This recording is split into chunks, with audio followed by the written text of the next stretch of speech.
the curtains and he just. Hi everyone, my name is Georgette True, and um I work for Tony Vincent Davis. God, joke.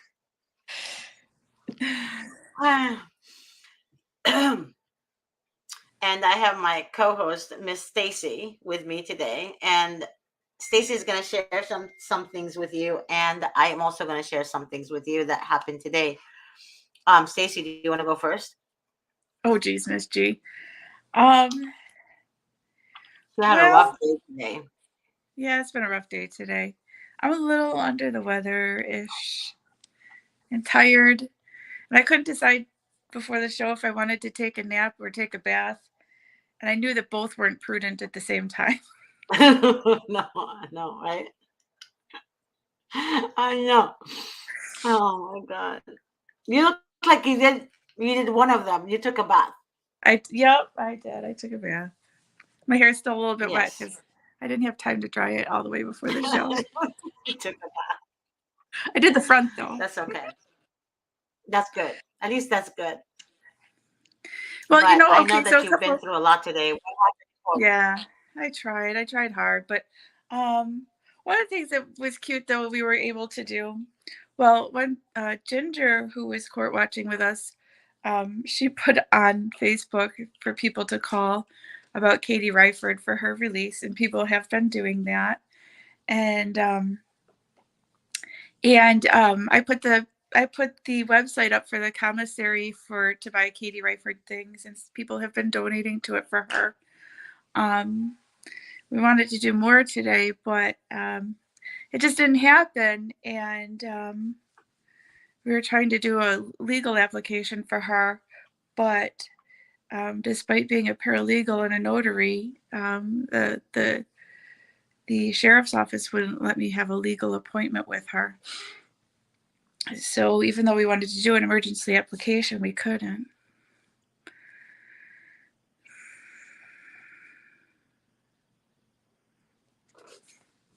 You there, Miss G? Well, you did the best you can, Stacey. You cannot beat yourself over it. I mean, No, but it took I. my whole day. Hmm. I mean, I could still I think of know. ways to still do it, but I have to be to work by 11 a.m. tomorrow too. Do you see how hard work it is, though? It's a lot of work. It's a lot of work. And but like I said, you're gonna, don't give up. Don't give up on helping. You know? And You there's a feel me? choice you could file in Supreme Court or you could file in federal when it's constitutional violations. Hmm. Um, in the past, I've done them for federal court for people. Or I'm sorry, I've done it for Supreme Court for people, but and anybody can do it. It doesn't have to be. You don't have to be an attorney or. Um, but at federal court, they wouldn't take it, so I don't know. Hi. Hello. Hi. I think I you're made tired. it. Stop talking. Huh? I think we're both Hi, tired in the seat. Anna. How are you? Hi, sweetheart. I'm okay. Hi. I think we are. Okay, Deanna, I know you have a CPS case, but I wanted to bring something up to some. I need to bring something.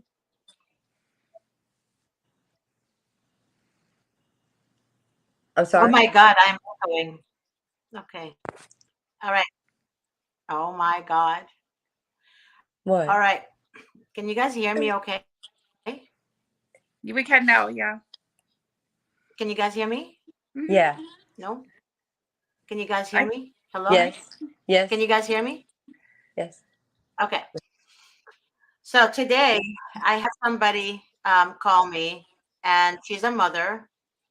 Um, so she has a 13-year-old in the system. She had a 13-year-old. She read the law book, CPS law book, and CPS law book, it states that a minor has the right to appear in court and testify and has the right to know everything about the case. So this is in California. So what she did,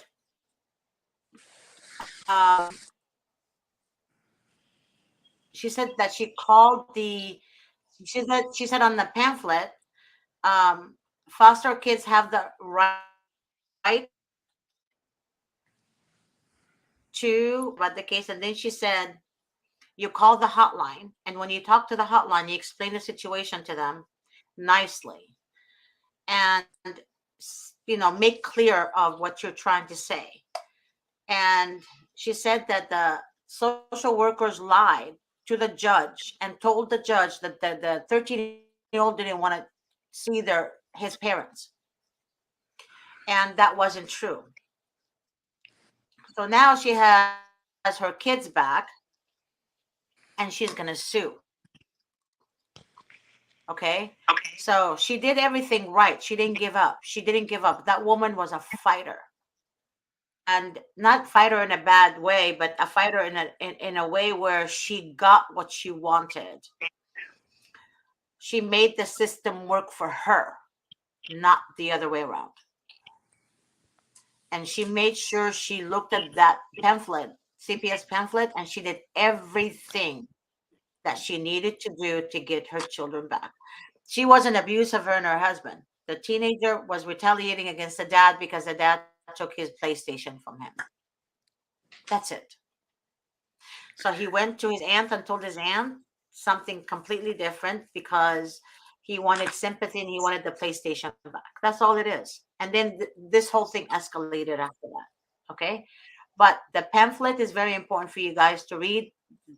Minors do have the right to know about the case. And the social workers were not telling him, and his court appointed attorney was not filling him in and was not telling him when the court hearings was or what was happening in the court hearings. Nothing. So just keep that in mind. Okay. Another mother from Sacramento, she's watching right now. She has one daughter. She's 8 years old.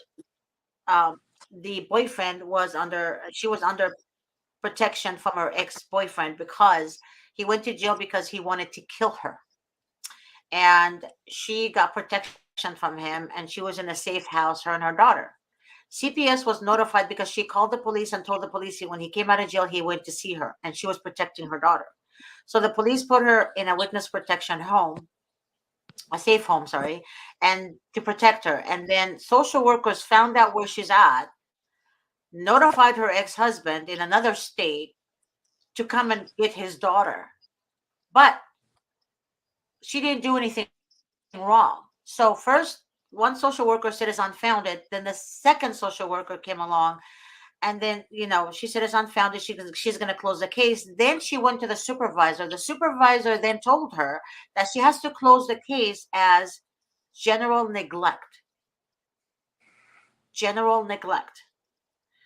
But Ms. even G, though the case how is is that even an option? Because when you look at the CPS program manual in New York State, it lists the different kinds of possible indications, and general neglect is not one of the possible indications. it's not. It's not even in their book. It's the kids have to be in severe harm in order for them to remove a child or two or three. But they don't do that. What I'm trying to tell you guys is that mother in Sacramento, she literally lost everything. Her mother kicked her out of the house because she was staying with her mom, her and her daughter. And her mom kicked her out of the house after her daughter was removed and told her that it's her fault for choosing the wrong guy. So the mother doesn't do any, she doesn't have any past or anything against her. But again, they turn the mother against her. And that's what I've been telling you guys all along. They turn the family against you and leave you homeless. Mm-hmm. So she is all she knows. The daughter doesn't know the dad in out of state because he didn't want to deal with her. But now he saw the opportunity, so he doesn't pay the $500 a month for child support. So So saw the opportunity to backstab the mother, even though he knows she's a good mom. It's like when you choose a partner, you don't know what you're gonna get. It's like a box of chocolate. You don't know. You don't know what you're gonna get. It could be a It's bad true, taste in Misty. your mouth, but you're not gonna know. So how is the mother gonna be blamed for something like that? Yeah, and the mother protected her daughter. So if the mother was neglectful or whatever they want to say, how is she gonna not? How is she gonna? I mean, she called the police. She got her daughter safe. She got herself safe. So what the hell, right? What? Yeah. Again, the reason the supervisor told the worker that is because if it's not neglect, they're not going to get the funding from the federal government.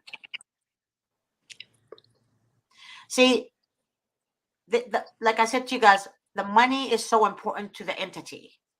And these entities all over California, all over the United States, all they care about is not the well-being of the child. It's actually the opposite. Because the mother that I told you that got her kids back, they put the children in a foster home that had roaches on the couch, roaches on the ceiling, roaches on the children's food, and the mother took pictures of all that, showed it to the social worker. They didn't do crap.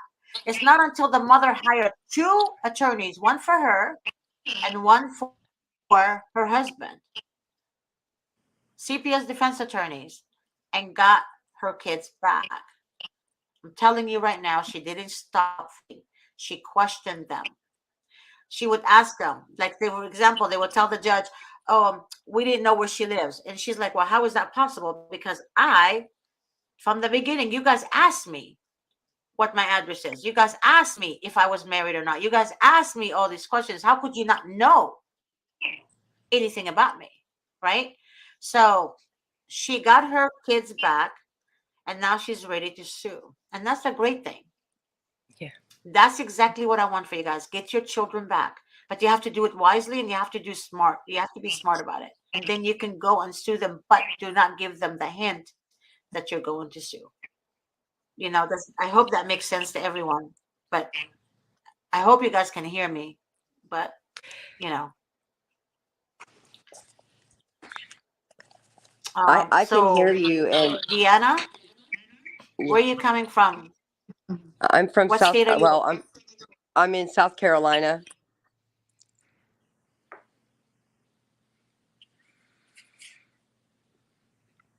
Did you hear me? Okay. Yeah, I think Misty's kind of cutting in and out. So you're from South Carolina. What's happening with your situation? I have a son named Noah. He's 6 years old now. When he was 4 in October 28th of 2021, my Don't son and say I. names, Deanna. Oh, okay. No names. Sorry. My son and I went to domestic violence shelter, and we were there for 60 days. And my son has disabilities. He's completely nonverbal, and I walked out with a suitcase and 2 bags and my son. And my ex, 7 false allegations on me with, they call it DSS in South Carolina. Still, they call it DSS. 7 false allegations on me in less than a year and a half. And what happened is I dropped my son off at ABA, which is for autism school, and it was 2.5 years on a waiting list for him to get in. And I dropped him off at 9 o'clock in the morning, and then that was my ex's weekend to have him for 4 days. He got him 8 days out of the month. That was one of his 4-day weekends that he had my son. He picked my son up at 4:00 p.m. and then DSS comes knocking on my door on Monday at noon, and they're telling me that my son was abused. And as any mother would be, or father, very concerned, freaking out, kind of, and they said I was the perpetrator. And I said, "Excuse me?" She goes, I mean, alleged perpetrator. And I asked her if she had any pictures of my son. Where was my son at? And she said my son was at school. And no, she did not have any pictures. So I've been through 5 attorneys. I've been set up very badly. Not one of my attorneys. What happened is my son was abused, okay? And the neighbor that's 7 years old heard my son screaming and crying. We know now why.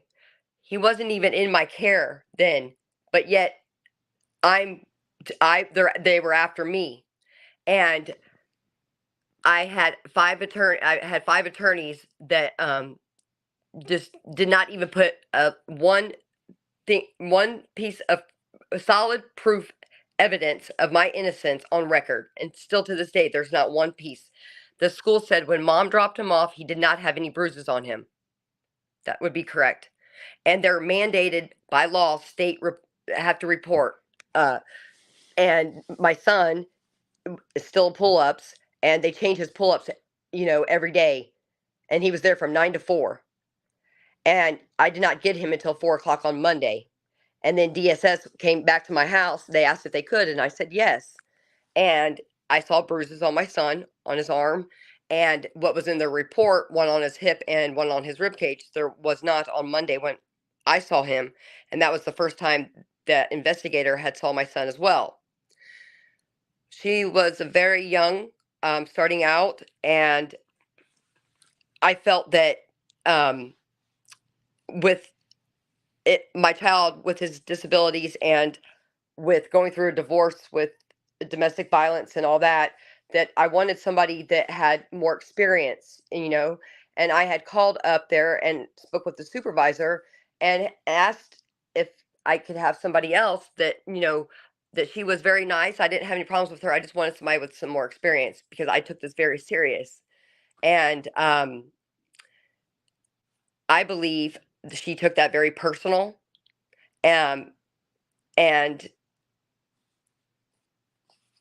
my son, that was February of 22 when that happened, and I had my son all the way up until August 10th of 2022, and all of a sudden, they came and got my son without no warning, no nothing. They had their guns drawn at my house.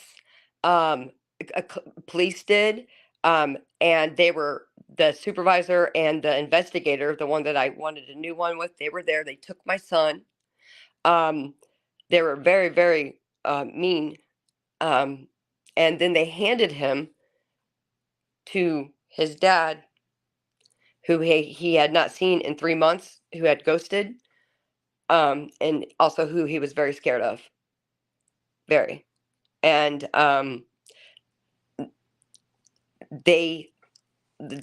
DSS lied on drug test on me. I took a hair follicle test and a urine test. The caseworker said she never got my drug test back. She never got my results back. And she said that all the way up until March of this year. And I took it at the end of October of last year. After trial, which was in February of this year, I thought, I know it's such a long story. I'm sorry. It's so traumatic. It's very, very traumatic. My attorney had told me that, nothing was going to happen. And like, I was just free, free. And that's the way it should be because I'm innocent. Well, I got bait switched in court by my attorney. Right before we walked into trial, my attorney had told me that my ex was not agreeing on babysitters, a supervisor. And I said, why would I need a supervisor? My son's coming home. And he said, Ryan's just being, I'm sorry, he's just being the way he is. So just agree to it. He said, because if you don't agree to it, he said, you're not going to see your son until the end of the year, or possibly even next year. And this was in February. And he said, don't worry about it. I'll file an emergency hearing with family court and get your son home. And and then we walked into trial, and we weren't even in there 5 minutes. And the judge had asked us, you guys agree to the agreement? And I said, yes. And come to find out 6 weeks later, in an email in my junk mail, I read the merits order from trial, and it said that I agreed to excessive corporal punishment on my son, and that I agreed to giving my ex full custody of my son, Oh my God. and that Oh my God. and also they said that I did not complete all of my classes that I had to do, and I did. I should have never even had to do any to begin with. I didn't know what I know now then, as anybody would. I mean, I think. But I did do everything I was supposed to do. I still don't have my This son. is so heartbreaking. I still don't have my son. I have not seen my son in 9 months. And I was a stay-at-home mom with him. And my ex had told, he started kindergarten, special needs kindergarten. The school would not talk to me. None of my son's doctors, his specialists, nobody. Because the dad said that they're not allowed to talk to me. And then I learned all about parental rights and, was fighting for that. And I'm still fighting for some of his specialists that are totally still ignoring me. As in May, my attorney, after a few months, finally he typed up a letter for the school and for my son's doctors saying that they're, violating my rights, my fundamental parental rights and the law, and that and to obey by it. But some of them just are still totally ignoring me because I was slandered so badly. I mean, just very badly. I've been set up. I've been set up with that, and also they on my son was taken on August 10th of last year. On August 11th, they had my son's dad ordered by DSS to take my son to get a hair follicle test. The hair follicle test results came in on the 19th of August, and they said that my son was at death levels of methamphetamines and amphetamines. And I said, and then another county DSS came knocking because I moved, and they came knocking on my door. And they said that I was guilty of it. Come to find out, 2 days after my son, they did a hair follicle on him. 2 days after he did his hair follicle test, my son and his dad and my son's dad's girlfriend all went to the beach. And they're walking on the beach because I've got a picture of it. And also, my son had a full blood lab drawn on the 2nd of September and had his liver and kidneys checked. And the results were my son had never had any drugs in his system or any drug abuse ever from his liver and his kidneys. Shown that. And also, the FBI has raided in Myrtle Beach, Greenville, South Carolina, Spartanburg, and Lexington County. That's where my son was tested at for DSS, falsifying children's drug tests to remove them from their parents or parent. And I'm being ignored. I'm being so ignored. I'm shunned. I mean, like I don't exist. And I said, was my son ever taken to the?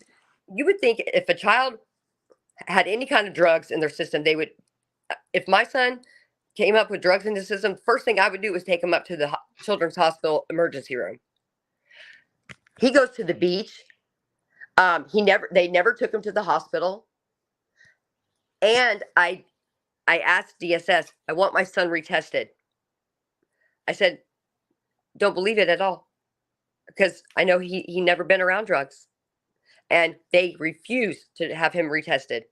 The DSS caseworker said, Dad says no on the retest. I said, well, aren't you supposed to be the one that makes the rules?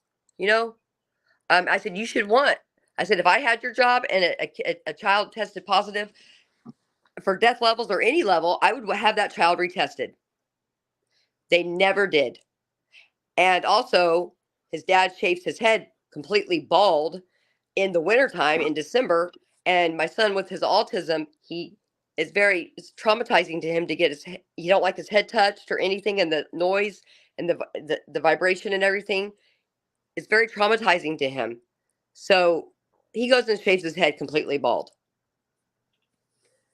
And they bait switched me at trial. I was treated horribly, and they're still saying that I did not complete my stuff. And I even have a forensic an expert that went over all my stuff, everything, and she says, you've been set up bad. And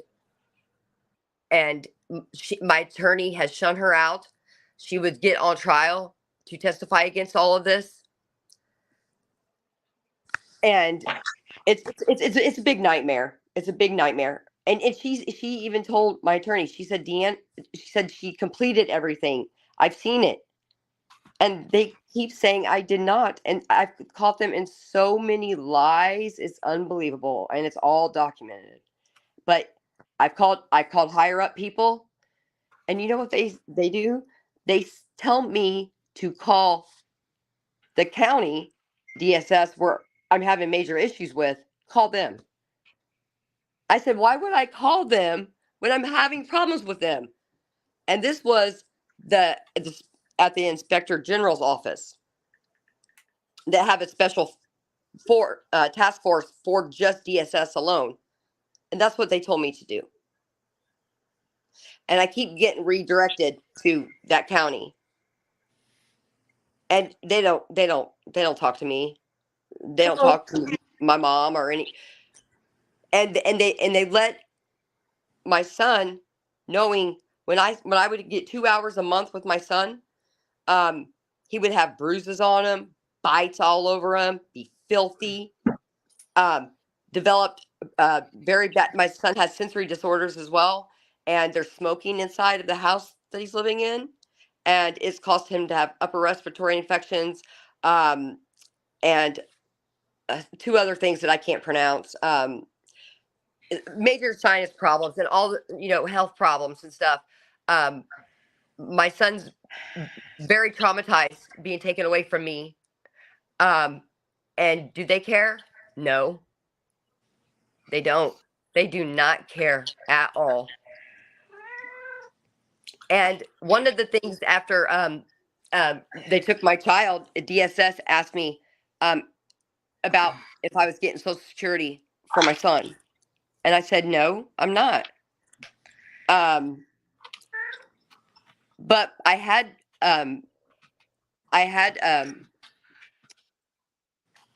signed up for him for that, for his disabilities and stuff, because I was a single mom, and before I was a stay-at-home mom. And that was in March of 22. And still to this day, when I call and check up on it, even though I know already, they say, oh, well, we're still waiting. That's what the department tells me, but I don't believe it. And it's all about money. They do not care about children. They have just let my son just fend for himself, knowing, and even the school. They hate women. They hate women, Deanna. That's what I was wanting to say too. Women. They Yeah, just, they and hate here, women. I'm telling you the God honest truth. Yeah. oh, I believe it. I do. I do. The other thing that I see this all the time too, like you could have been the most stellar mother to your children. You Mhm. know, I know because I know. And I used to have all the end of the school year parties at my house and do all these things for kids. I was the lunch mom that went into the schools, um, and very attentive to my kids' schoolwork, getting them to school on time, being involved in their education. But it's human nature. There's just such defect in human nature. People are so inflicted because when you go through such trauma like you're describing, you learn a lot about other people and human nature and tendencies and the horrible things that people do. And sometimes you're blessed to see wonderful things people do too. But one of the personalities, one of the characteristics I see often is so many people love to put people down to feel better of themselves. And as soon as, no matter how good of a mom you were before all this happened to you, in the instant that somebody gives them material to put you down so they can feel bigger of themselves, they're all for it. And so you see these schools that will be so fast to shame you, even though you were a stellar parent before someone came in and slandered you. I know. They love it. It's unbelievable. And to a child's detriment, they will watch a child go from straight A's to failure to thrive and still put you down because it makes them feel better about themselves and their ego, and feeding their ego and having fun with that is more important to them than the welfare of your child. I know. And it's a very disgusting thing about human nature that I have learned that people do, and it's so shameful. Yeah. So shameful. I don't ever want to be that kind of person. Me neither. I mean, it's not, I could never be, and I don't want to be. It's, it's pure evil. Yeah. I didn't even know that It is. this existed, until I became a part of it, you know. Um, and my son has declined in school. He has, and it says that, on paper, that he was doing much better the year before, and that's when he was with me. Yeah. And Right. And does that's it? and it's a measure of how a child is doing with the current custody situation. If a child is And that's thriving with a that's parent, every mother. Every mother that deals with CPS, their children were doing better in school before the children were removed, and then all of a sudden the children are misbehaving and they're really doing really poorly in school, and they're still blaming the CPS would blame the mother, even though the teachers or principal or whoever said the kids were doing or the child was doing better last year. That's when the child was in your custody, not in his dad's custody. His dad is out there, you know, got, and I don't think the meth came from you because his dad had him, right? Well, but His no, dad had him. his dad had him that day. They gave him to his dad on August 10th, and then he went August But 11th where and got was a he hair before follicle then? test. His dad did not But see where him. was he before then? Uh, with me, his dad Okay. ghosted for 3 months, and I knew immediately it was an inside job because I knew it was untrue. It was not true, and I demanded for him to be retested. They never did. They never took him to the hospital, and the doctor um, checked him. DSS wanted the doctor to check him, and she did a full blood lab and everything on him and checked his liver and kidneys. Thank God they did that because it showed that he did not have any drugs or anything in his system. And that was 12 days after his hair follicle at death levels came back. And nothing's being done. Nothing. And and they supposedly closed. Oh, and then also on but I have an expert. I have an expert that's went through the testing and everything that will get on stand, and my attorney, who's not on my team, obviously, um, everybody's just they've I was wrote off last year. I was wrote off last year where I felt like I don't even exist, and I really don't. You know, There's something else that you brought up too. When you were talking about the Investigator General's Office, the Division of Social Welfare, I want you to pay more attention when you go to the Investigator General's website, because if you pay a little bit more attention, what you're going to see is they praise themselves for how much money they have saved the federal government by detecting fraud. So they are a money focused agency, and the thrill of their day, the catch of their day, is to find money and save the government. Go after poor people that were abusing welfare. Go after. So from the Investigator General's perspective, when CPS is making a lot of money, then that's a well-oiled machine to them because they're money focused. They're not ethics focused. Their see, job probably is performance based by how much money they save the federal government by detecting fraud. I did not know that. Yeah, look when you go back, just look, you'll see, yay, we caught this person. Hey, this case here. Ooh, we saved this much money because we detected this problem, and it's money focused. So the you're the problem when you're reporting something that makes them have to lose money. and I was told to call a certain somebody certain from the children's advocacy had told me to call that person, and I thought, oh, you know, I said, you know, is he gonna help, you know? And she said he's very well known, you know, and just spoke very high, and no, he directed me back to the department I'm having problems with. And that's the other thing is they put you on they make you like a dog chasing your tail going in circles. When you're Yes. saying, oh, CPS is committing these crimes, oh, report it to this agency, oh, report it. They know those agencies aren't going to do anything. No. I'll give you an example. In New York State, um, let's see, some of the crimes that committed. Okay, so in my situation, CPS, my ex-husband is an attorney, and he was an attorney for CPS.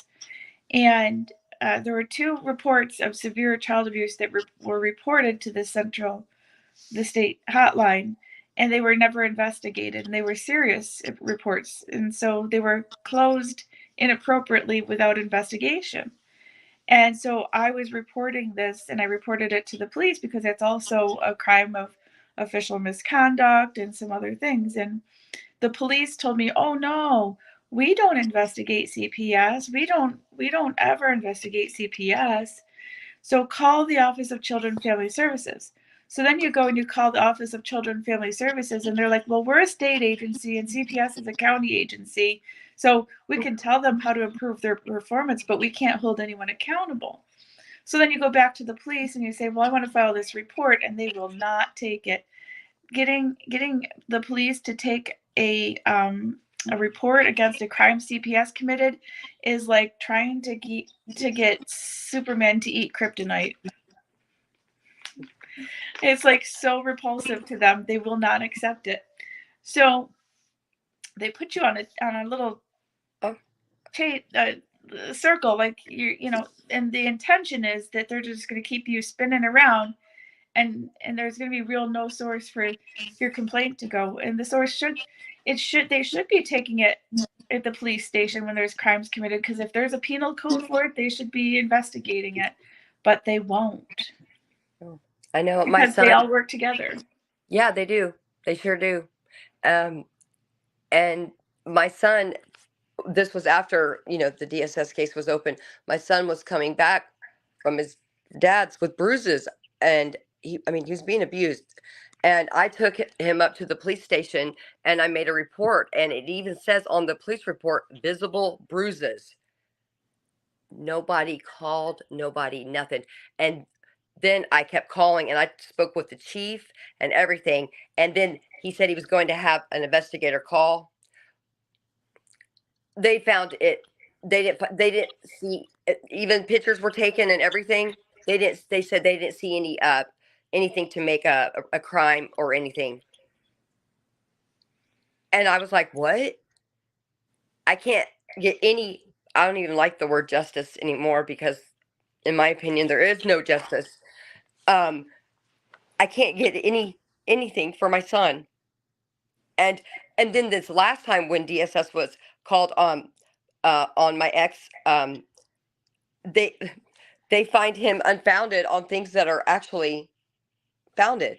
I mean, my This son, is my true. This what you just said right now, Deanna, is so true. yeah, They will always say the abuser, even though when you have proof, video, I know. even if you have a video of him beating you, do you know what they will say? Unfounded. Yeah, Unfounded. they do. They do. Yeah. But my son choked on he's got oral stimming really bad. My son was born with a very rare gene. He's the eighth known person in the whole world born with it. And that has to do with his oral stimming. It's not so much autism, it's more of his gene, but autism is linked in with it. He gave, and I told him the night before, because I saw on Facebook on some page, and I said, "Do not give that to him because it will get lodged in his throat and he will choke." The next morning, I find out from the school that my son was in the hospital, that my son had choked. My son had swallowed the stretchy lizard, and was told that it would, come out. He's looking for it when he went to the bathroom, and nobody told me that it came out. Well, my son ended up getting very, very sick over that. He spent 8 nights in the hospital last year in May. Him and I did, and I didn't even know that DSS was doing investigating his dad on that, but until I got a letter in the mail saying that it was unfounded. I did not even know there was a case, but I'm thinking, how do you find something unfounded when it came out his bottom? And it's doctor noted that yes, he swallowed it. I mean, it's all documented from the hospital, everything. And that's how I found out is from the hospital when he did pass it, because he passed it at the school who did not tell me. And they were not following the law. They were not following the court order. They were not following their own law, rules. And this is a school for, special needs children. Um, and so I started, asking questions, do you guys have a report on this bruise and this on my son? What are you talking about? What are you talking about? And I said, on his forehead and there, here and here in his eye. And they, then I became the bad guy. But see, they were not doing body checks on my son. Every morning when I dropped him off, I went in and we did body checks with the supervisor and the therapist. I mean, there was, 3 or 4, including myself and my son, every morning. But yet, when the other when his dad took him, because I went up there and drove an hour, and sat across the street because I knew they were not doing body checks. Because when he was coming back, when I picked him up from his dad, he has these bruises on him. They could not have been doing body checks, and they weren't, because I sat across the street several times and watched myself, and they were not. He was not going in. And I became, of course, the bad guy because they weren't following, I became a threat to them because they were not following the law or anything. And then they kicked my son out, who waited 2.5 years on a waiting list and was supposed to be in there for 5 years. That desperately needs that. Kicked him out.